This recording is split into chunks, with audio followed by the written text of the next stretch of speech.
Yeah, welcome to Mr. Z and Fifth, another episode. Zaccheus, what up? It was good, man. Real good to be here. Yes. Yeah. Sure. The Fifth General's here. This is the Fifth General speaking.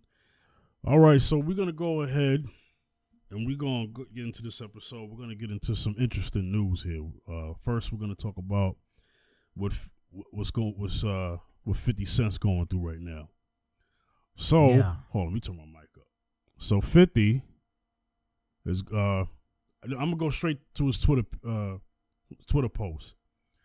He said, "This is how I wake up this morning. This guy, Emmanuel Gonzalez, is a dirty cop abusing his power. The sad part is this man still has a badge and a gun. I take this threat very seriously, and I'm consulting with my legal counsel regarding my options moving forward." So let's talk more about that, okay? Turn my mic up a little bit more. So let's talk about this. So this is an NYPD commander-in-chief. Yes. And, NYPD commander. Yeah, he's being investigated. Now, let me go back to when this actually happened, because I know it's in the news now, but I guess the whole thing was, when was this actually said? So 50 actually has the articles here, which is interesting. So he has... What is this dated for? This is dated for, okay, so this is, the article is for February 17th. But, yeah, what happened, so this is what happened. Yeah. A Brooklyn precinct commander is being investigated by the NYPD for allegedly threatening the celebrity's life, telling his officers at a roll call to shoot him on sight, the Daily News has learned. Deputy Inspector Emmanuel Gonzalez, the commanding officer of the 72nd Precinct in Sunset Park, that's in Queens. Sunset Park is in Brooklyn, sorry.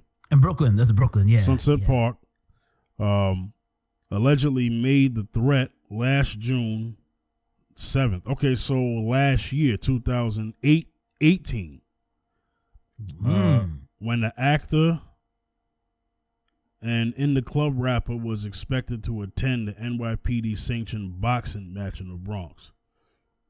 Wow. Yeah, so the actual date is actually June. It's 2018, last summer. Yeah. All these months, man. And all these months, and nobody really, mentioned it or talked about it. All these months that passed by. Now it's 2019, and it's like, wow, now it's being mentioned. Yeah. Man. Okay. Well, here's the thing. And I'm going to say it like this.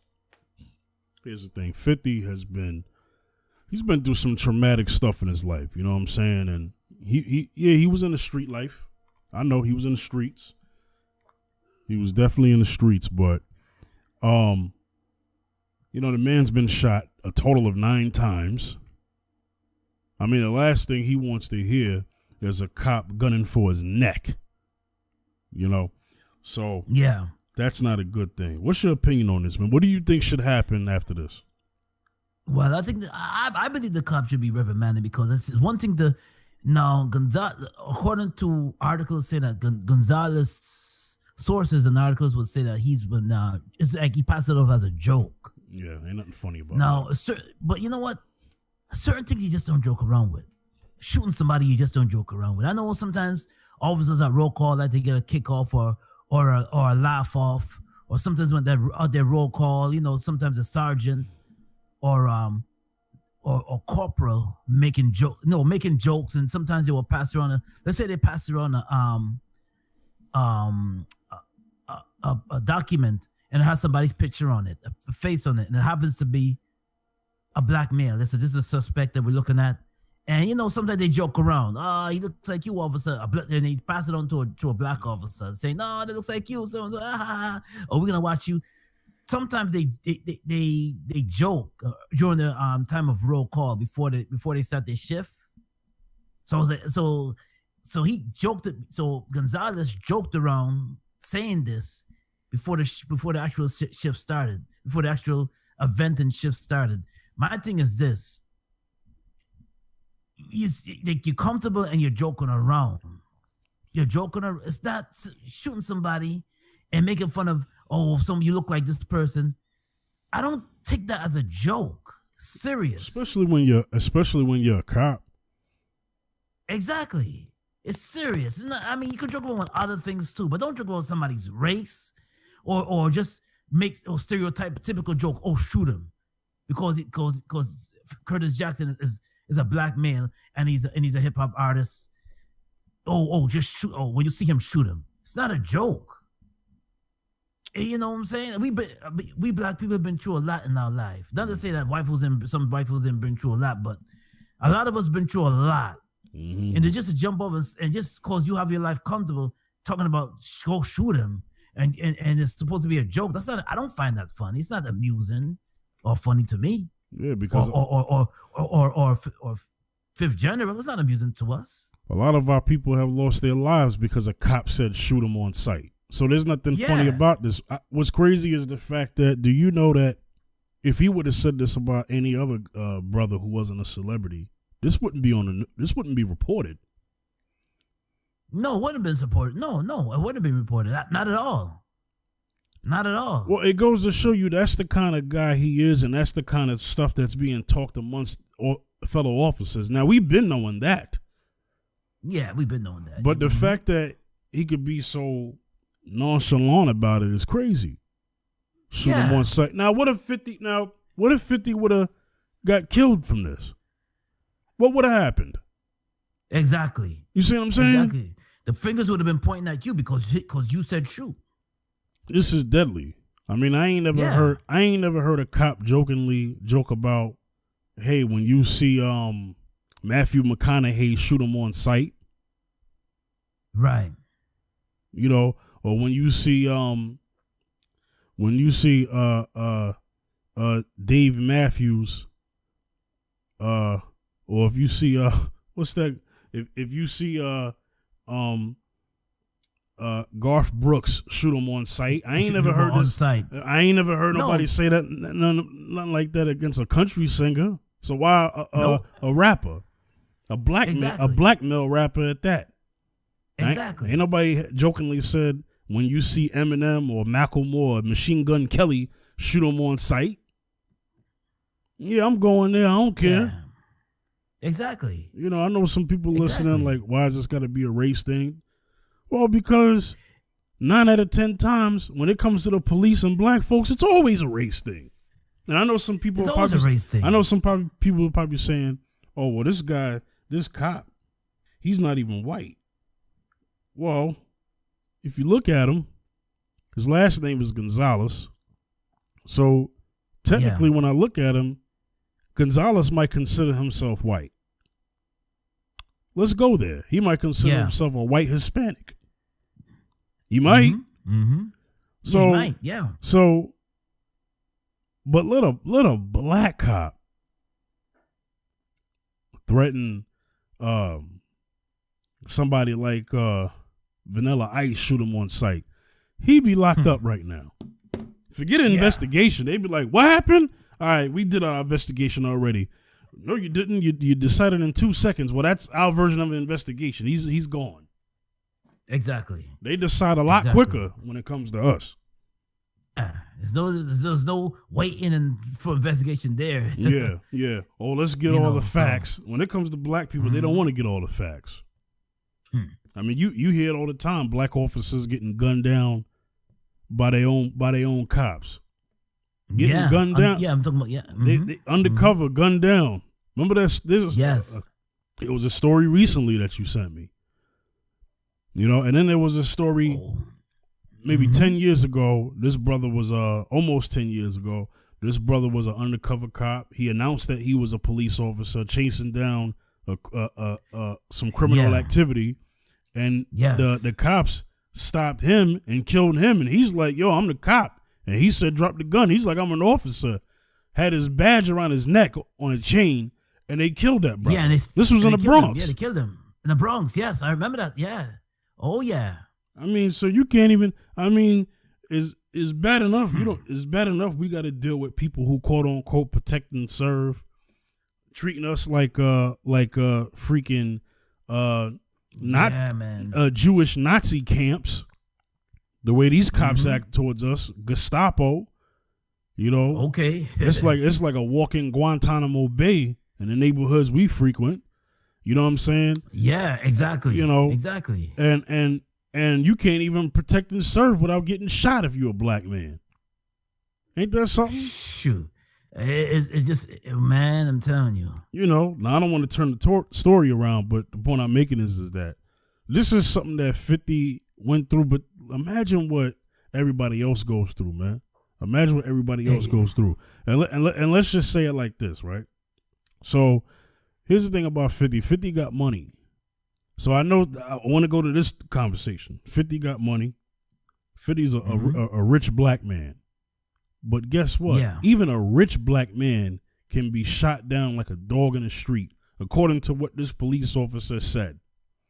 So being black and rich is not enough. Yeah, you're what LeBron James said at one time. You know what I'm saying? Well, because a lot of people feel like, oh, well, you're not struggling anymore because you got money. Get the heck out of here. That didn't stop people from spray painting nigga on his house. Yeah. Okay. That didn't stop that. 50 got money. That ain't stopping a cop joking about shooting him. I don't even think it was a joke. That didn't stop 50. That didn't stop a cop saying to 50, shoot him on sight. That don't stop that. So what if you rich and black? Rich and black, you still got to go through it, because even a poor white man still got more rights than a rich black man. It's been proven every day. Right. You know? Exactly. Yeah, that article you mentioned about the officer being beaten. There was also being beaten in St. Louis. I think this happened 2 weeks ago, maybe. Yeah, talk about that. The officer was undercover, and he was beaten by St. Louis police. St. Louis police. They didn't know he was undercover, but he had his badge around his neck. See, but they didn't. But I guess they failed to see the badge around his neck. They just started beating him for, I think it was a crowd uproar, like a big and it was trying to break up a brawl fight, and he said he's undercover, but they beat him too. This happened in St. Louis. Yeah. So so all we're trying to say is that different strokes for different folks. We can't jokingly joke around and say shoot, or if we're officers and say certain things and we're officers, we got to be sensitive what we say. So that goes for everybody. Everybody else got to be sensitive for what they say too. It just can't be for certain folks. Oh, you got to watch what you say. Oh, the joke when it comes to black MCs or people that's black men and women. Let's arrest him. Oh, you know what? He looks like a perp. Let's go and arrest him. That's a joke. That's not a joke. I mean, that's harassment. Shoot him. Yeah, or shoot him on sight. Yeah. I mean, look, it's harassment. It's unlawful. It's unjustly. And, I'm pretty sure a lot of police officers look at this and say, man, the good ones say, man, this makes us look bad.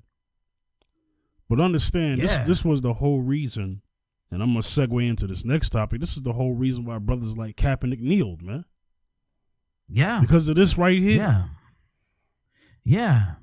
Yeah, because I mean, not even black police undercover cops are safe from police brutality. Yeah. So what makes you think a black citizen is safe? Because we're not, according to the numbers.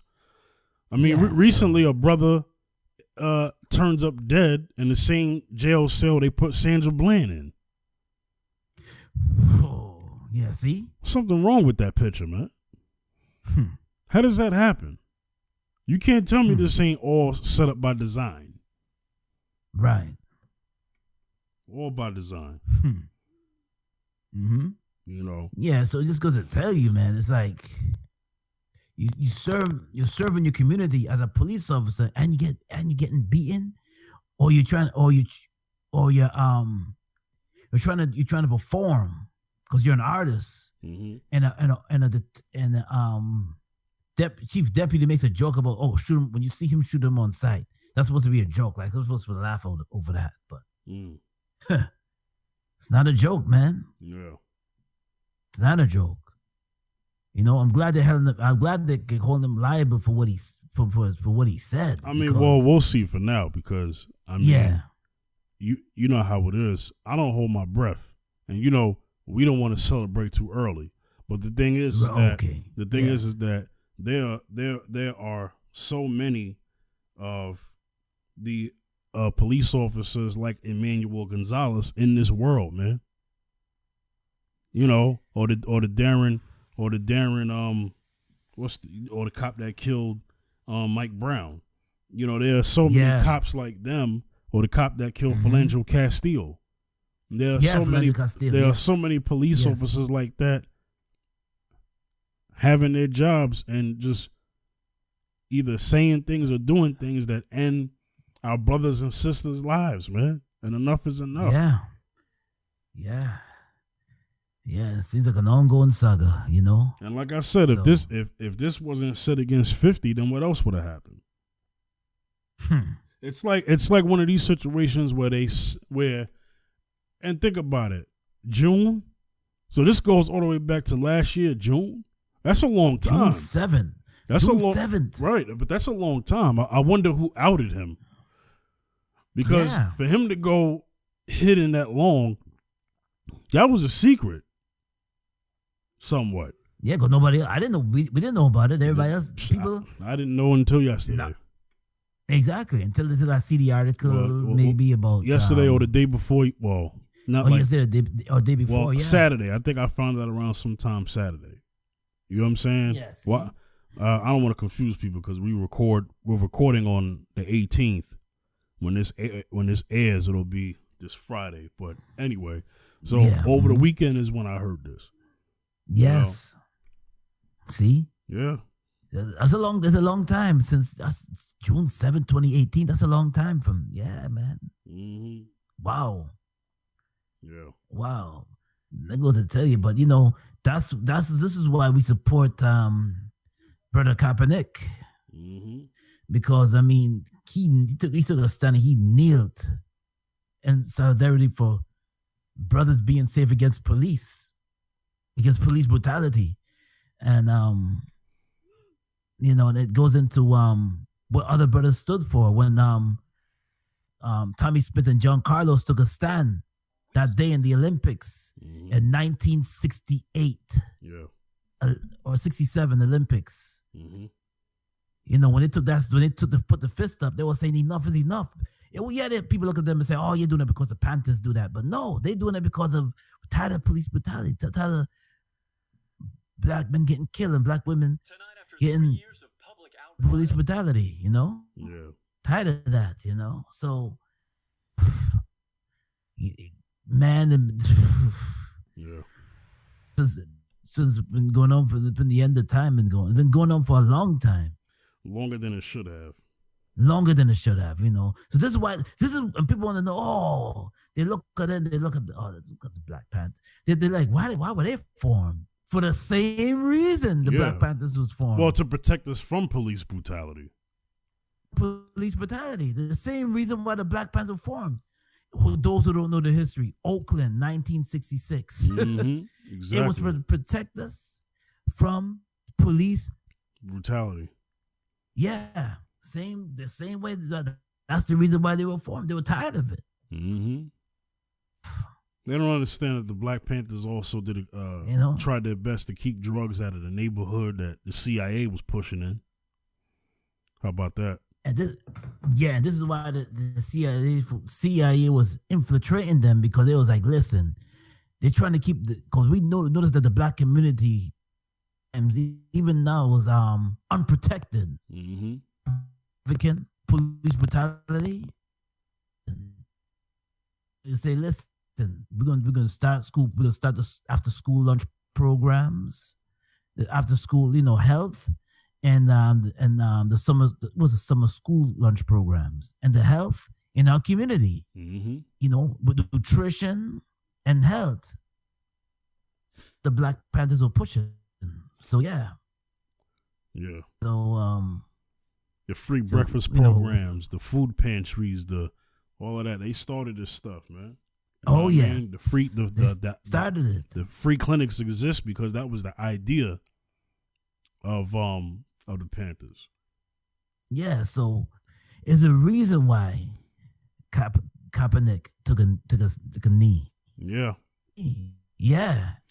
I don't know what's gonna happen with 50, but hopefully he gets justice just based off of this. I don't know what's going on. I know 50 be trolling a lot, but he not trolling about this one. He's actually serious. So, but I just want him to take this as a teachable moment. I also hear that he donated some money to education.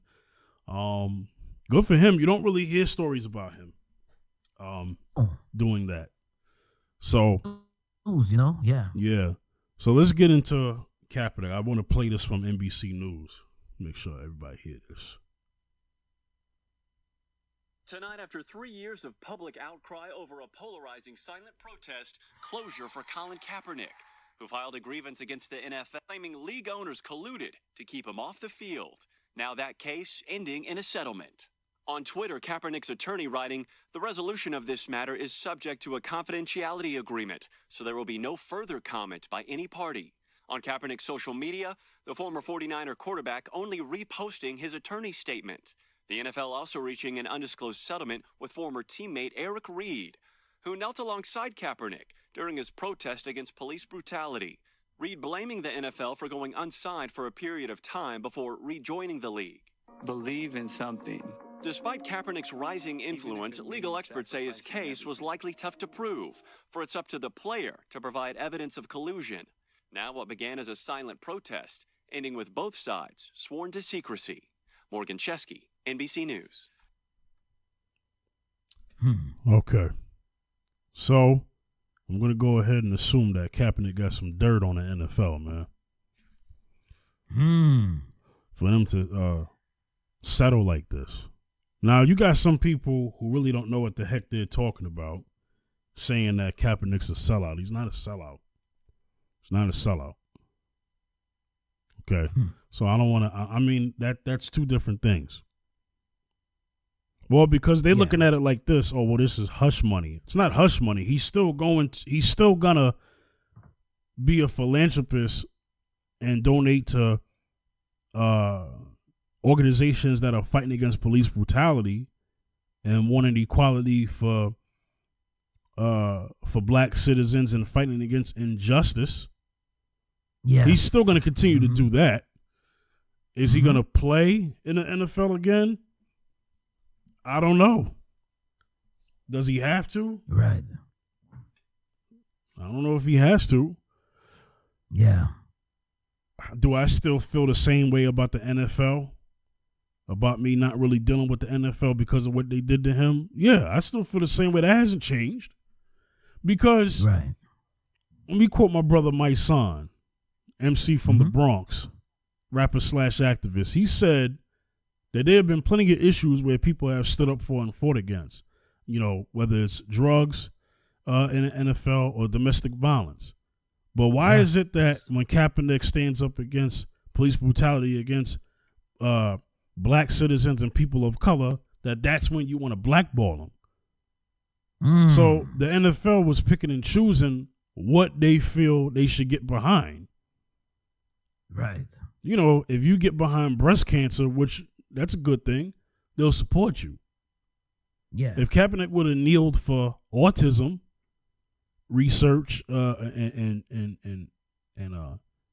cure and the cure for cancer during the national anthem, nobody would have had a problem with that. Nobody would have said you're disrespecting the flag because you're protesting for battered women and children. Right. He'd still be playing, but because he stands up for an issue that pertains to black and other people of color, specifically black, now it's a problem. Right. You know, how was it that and also here's another slap in the face. The NFL is the players, that is, not the owners, because there's not a black owner in sight. but the players are mostly black. The NFL is mostly black. So then a black man stands up for black issues and then you blackball him. So NFL, you basically spit in the face of the very people who are making your organization money. Yeah. And then they realize how much black people love sports and love football. The ratings were down. The ratings are not doing good since Kaepernick has been blackballed in the stance that he took, and people supporting him.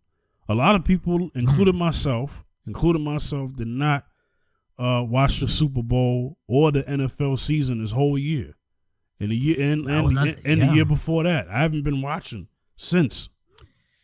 Do I miss it? Not really.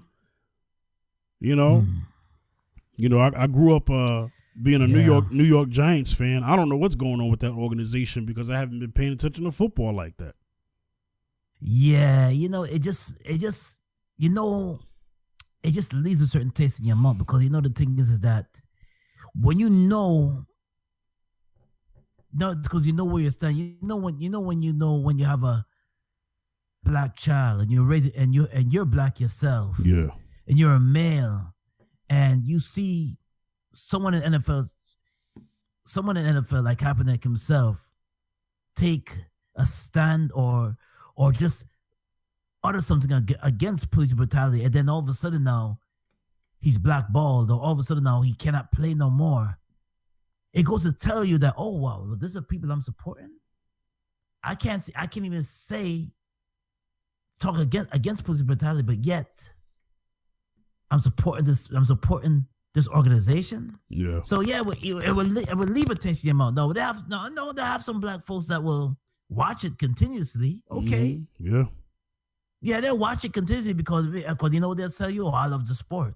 I don't agree with that, but I watch the sport. But hey, I mean that's their business. But for me, I just can't mess with it. But my whole thing is, don't criticize the ones who are protesting. And I'm gonna go into this, and I'll go back into Kaepernick. Like for instance, this whole situation with the Gucci and Prada boycott, and then Floyd Mayweather goes to the Gucci store and spends whatever he spends, and a lot of people are upset about that. My thing is, he could do whatever he want.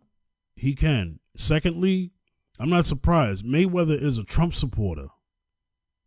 Okay, so he's never been down for the cause, ever. He's never been down for the cause and spoken for the plight of Black America. Never. I never heard it. Nope. Mayweather is not Ali. Okay? So I don't know what people are expecting from him. But the problem I would have is somebody like Mayweather now talking down to people who are supporting. And then somebody says, well, what's the solution? Well, the solution is we boycott them and show them that our dollars make sense and that it means something. And then that way we don't have to see us being disrespected in clothing brands. And these clothing, like I said in the last episode, these clothing lines are not for us. They're not. So, so back to the Kaepernick situation. Mm-hmm. So Kaepernick boycotts, and then people in support of him boycott. I want to say some other news. There was a sports goods store that now has to shut down because his stupid, ignorant behind decided to not sell Nike products no more because they had Kaepernick in their campaign, their ad campaign. Right. Yeah. Shout outs to Nike once again for actually. Shout out to Nike for real. Well, for sticking by Kaepernick, and Nike's doing all right. You had videos of people burning Nike and wearing New Balance because supposedly New Balance supported 45, and so basically people said, well, then I'm gonna just buy New Balance. Okay, so New Balance supported a white supremacist. Allegedly. Yeah. Allegedly. So they're supporting an alleged white supremacist who says suspected white supremacist things, who's the president. Yeah. According to what I'm allegedly hearing about when New Balance put up money.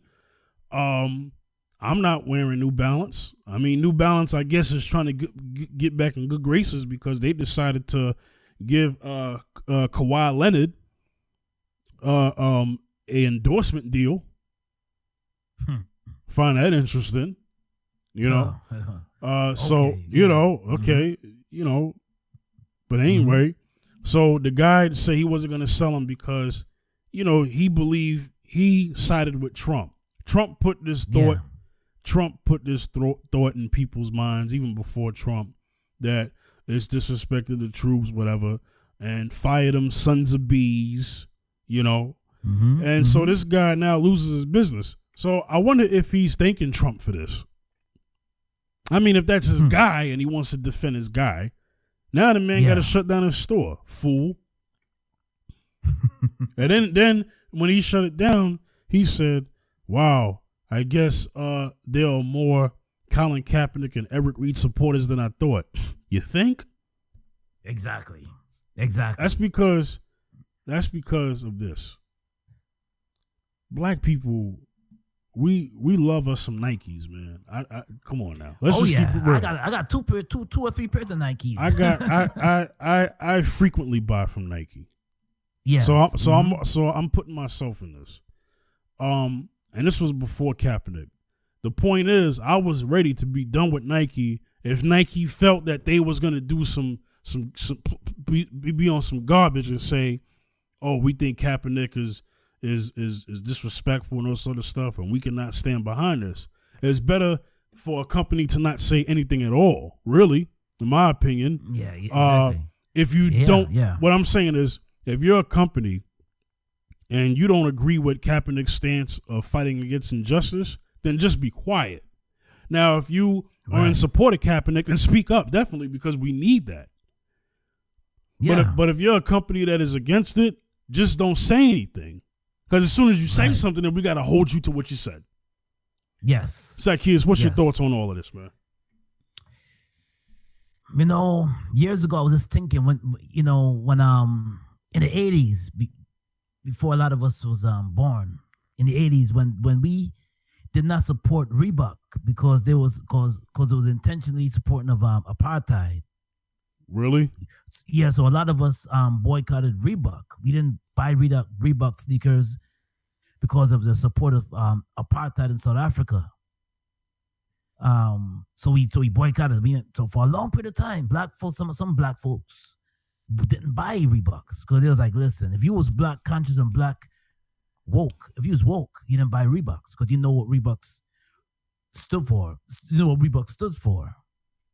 So we said, okay, we will buy Reebok. Same thing today. So it reminds me of today. But now when I see Nike back in Colin Kaepernick, and then I see New Balance supporting Agent 45, I'm like, wow. So there's a lot of things so that's why it's good to read, because a lot of things you don't know. When you support a business, now it's true that some businesses they do have changes, like Nike might own this business, that business, but it's the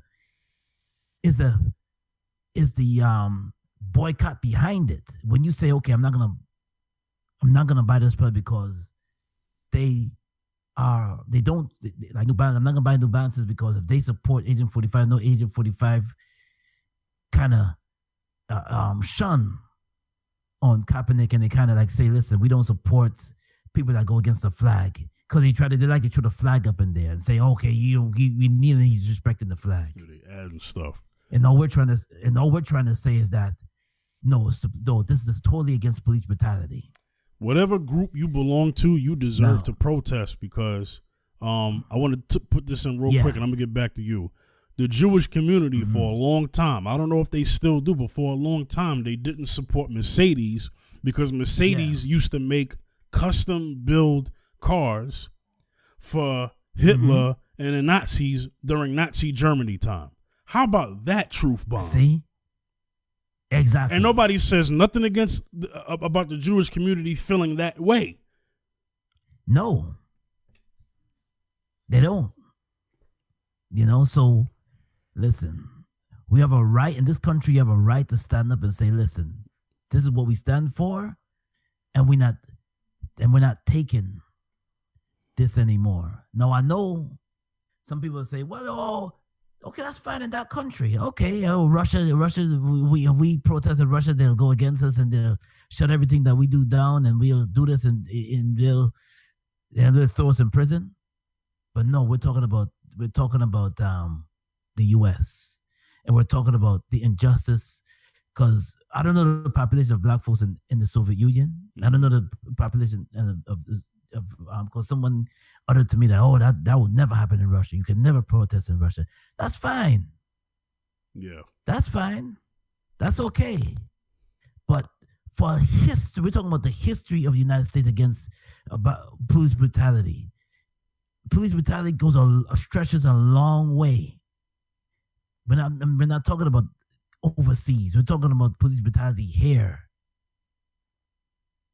A long way. It goes a long way. Yeah. It didn't just start with Kaepernick kneeling. It goes beyond that. Yeah. It goes beyond that. Way beyond that. Mm-hmm. And we're saying that we're tired of it. It's a consistency we're tired of, and the disrespect of how people make jokes about, well, listen, if you see him, just shoot him. Yeah. Tired of it. You know what I'm saying? So when we talk about taking a knee, it's saying a lot. Mm-hmm. We're not gonna go for this anymore. We're not taking this anymore, you know? Right. So when we all say, so it's solidarity. So people say, oh, the Million Mile March, people things still continue going on the way they are. No, but that day, October of 1995, was a day of solidarity. Honorable Minister Farrakhan got every black male together that day. I remember that day. It was a day in DC. It was a day of saying that, listen, we're going to build our communities. We're going to unite together. We're going to band together. And we're going to strive. We're going to continue to do that. We're going to stand in unison. This was against single-parent homes, for black men to be together and to stand in their homes as men. Also, it was also against crime and police brutality. You know, so when when Kaepernick takes a knee, it's for that. It's for standing in solidarity and saying, listen, we are tired, and we're not gonna just run and hold a ball and run so you can get detained. Because a lot of NFL players are black, and a lot of them have kids that are coming up, and themselves. Okay, I'm driving an expensive car, so you're gonna just pull me over? Or I have my son, he's going to school, so he looks like Trayvon Martin, so you can just harass him because he's wearing a hoodie and he's walking through my neighborhood. Listen, so all these things we take into perspective. We're not gonna hold a ball and just run for you and bounce the ball and throw it into a basket and run to make a touchdown. Right, and not say nothing. No, and not say nothing. No. Yeah, the woman from Fox News, I think her name was Laura Ingraham. She said last year to LeBron, "Shut up and play ball." How dare you, devil? How dare you? That's some devil. How dare you? I'm calling her a devil because that's some devilish stuff to say. So he should be quiet about him being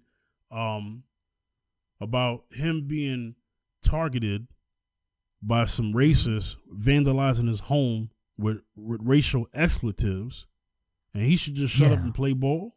What if somebody had swastikas at Jerry Seinfeld's office during the time when he was doing his show? Would you tell him to shut up and act? Exactly. No, you wouldn't. Exactly. She wouldn't dare do that. She wouldn't dare do that. She would not. Tell Jerry Seinfeld she wouldn't do that. Freaking swastikas spray painted on his Porsches, because you know he love him some Porsches. That man got a serious car collection. Let somebody break up. God forbid, I don't want nothing to happen to him, but I'm just keeping it real. God forbid somebody vandalizes his home and spray paints swastikas on his 1,000 Porsches that he owns. Yeah. You know, are you gonna tell Laura Ingraham? Or are you going to tell somebody like Jerry Seinfeld, shut up and tell jokes? What? Exactly. No. Exactly. He ain't gonna tell her. She would never even think about telling them that. Not even close. So it just goes to show you that, we don't mean nothing. Yo, let me tell you something. Black folks, I have to say this on this episode. I've said it so many times during Mrs. Z and Fifth and during the Round Circle, depending on certain topics that were non-hip hop related.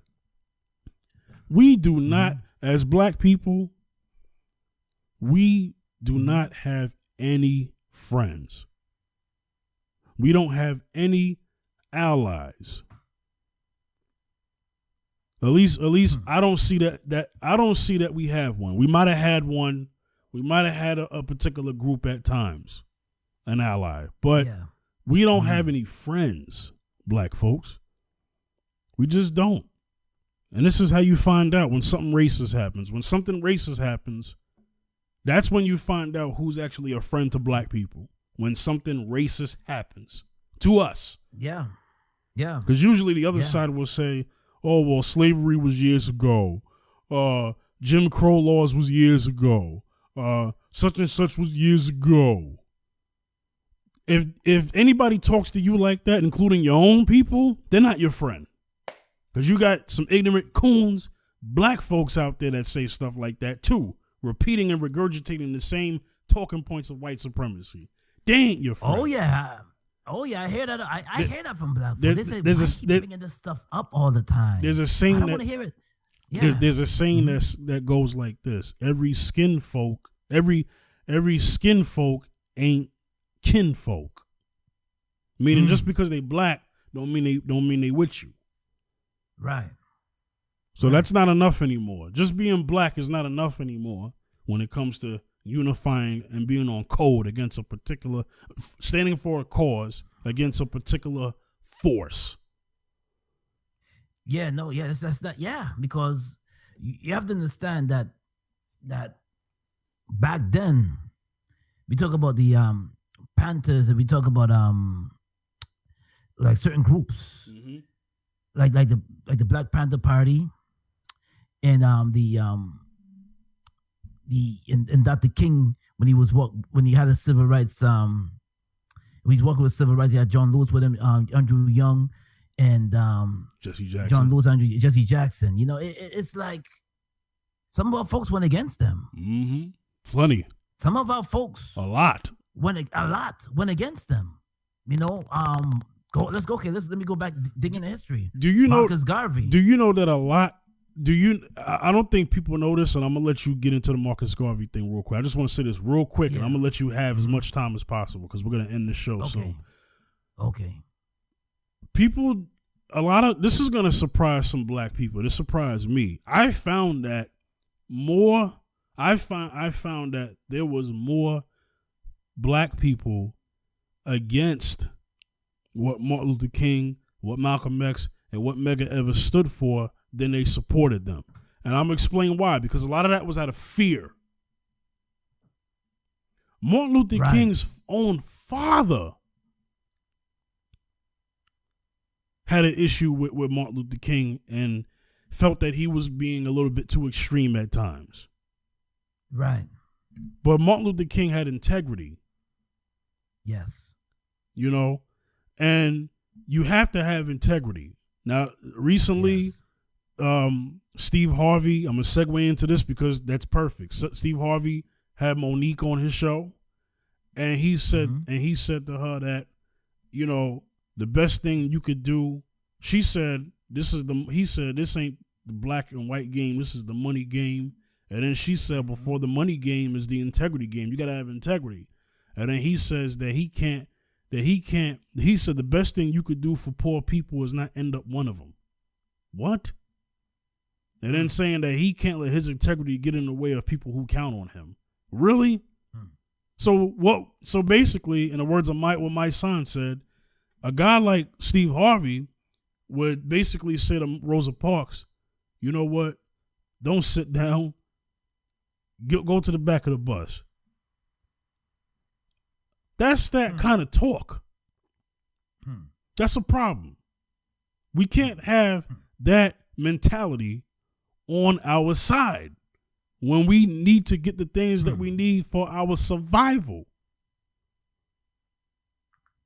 That impacts the civil rights movement when somebody who looks like us says some stuff like that. So you would basically tell Martin Luther King, forget integrity, just go ahead and be a pastor and make your money, and don't even don't say nothing about these black folks getting beat and killed in the streets. What?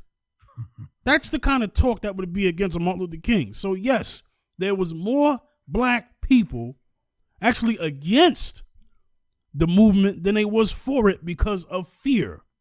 Zaccheus, have all the time you need. Yes. So,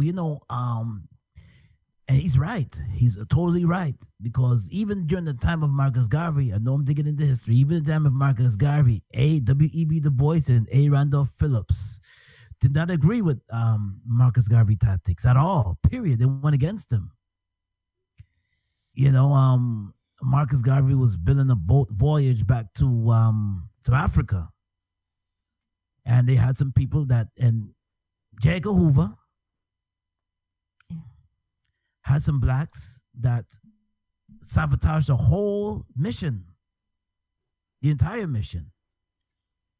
And if you see some documentaries or read the book, Marcus Garvey and some of the literature, they will tell you that.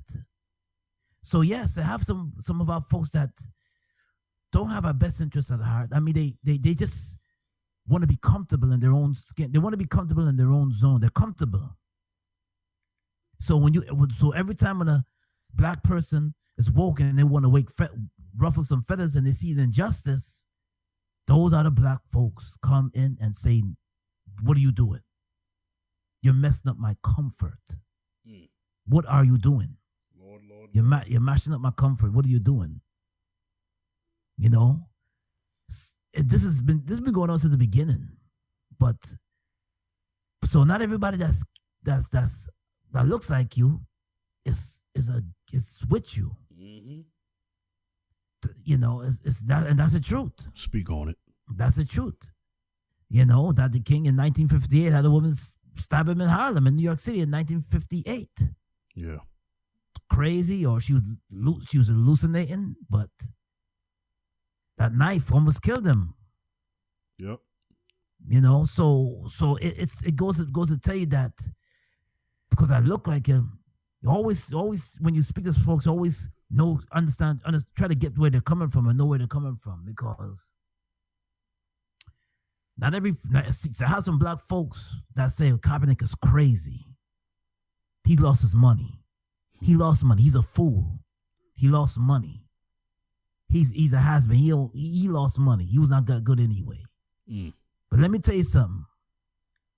That means, and don't go parading about and saying, hey, some of these folks that said that about Kaepernick, don't go parading and say, hey, Muhammad Ali was great, because you would have done the same thing to Muhammad Ali. Thank you. And they hated Ali. You know what I'm saying? Those folks would have said the same thing about Ali. He should have went to Vietnam. He shouldn't have stood up and said, and she shouldn't have stood up and said those Viet Congs didn't do nothing to me. What those Viet Congs did to me, I'm here in my own country. I'm here right here. They're totally against me here. You know what I'm saying? Ali was told shut up and box. Exactly. Years ago. Exactly. So years ago. Same thing that was said to LeBron in this modern time. Come on now. Exactly. So when King Holiday comes up, you want to say, "Oh, let's celebrate King." Very folks will say, "Okay, that was if you was during that time, you would have been like, nah, I can't do that. I might lose my job." Yeah. Okay, yeah, that will happen. Mm-hmm. Happen. Yeah. These things that happen, but it's called taking a stand. Yeah. If you don't stand for something, you fall for anything. Yeah. If you see injustice, you take a stand. Yep. If you justice against our folks, you take against your folks, because guess what? I know some folks are comfortable. It can happen to you too. You're not exempt. Mm-hmm. Sure ain't. Exactly. You're not exempt. Keep thinking you are. Yeah. You're not exempt. Oh, yeah, they make my eyes, you're not exempt. Mm-hmm. It can happen to you too. Exactly. You know? That's why exactly like I tell people, keep thinking you are exempt, and you will get your wake up call eventually. It happens to all of us. They have a guy in saying called that boy make his eyes pass me. Oh, they make your eyes pass you. That means disrespect. Mm-hmm. They disrespect, so they'll disrespect you too. Yep. They turn around and disrespect you too. So yeah. Yeah. All right. Yeah. Zaccheus, we're gonna get up out of here. Any last words other than that? Before we sign out? Yeah, my people out there, take a stand. Yeah. That's about it. Yeah. All right. Yeah. So I like what my brother just said, so I'm gonna leave it at that. We're gonna get up out of here. Zaccheus, where can they reach you? You can hit me up at on Twitter, on at Wayne Backus 2 on Twitter, also on Facebook, Wayne Zaccheus Backus on Facebook, also on Instagram, Zaccheus B73. Zaccheus B73 on Instagram. Yeah. All right. So you can reach me at the Fifth General. At the Fifth General on Twitter, Instagram, and Facebook. All right. So this is another episode of Mrs. Z and Fifth. Signing off. We'll see y'all next time. Next time. Peace. Peace.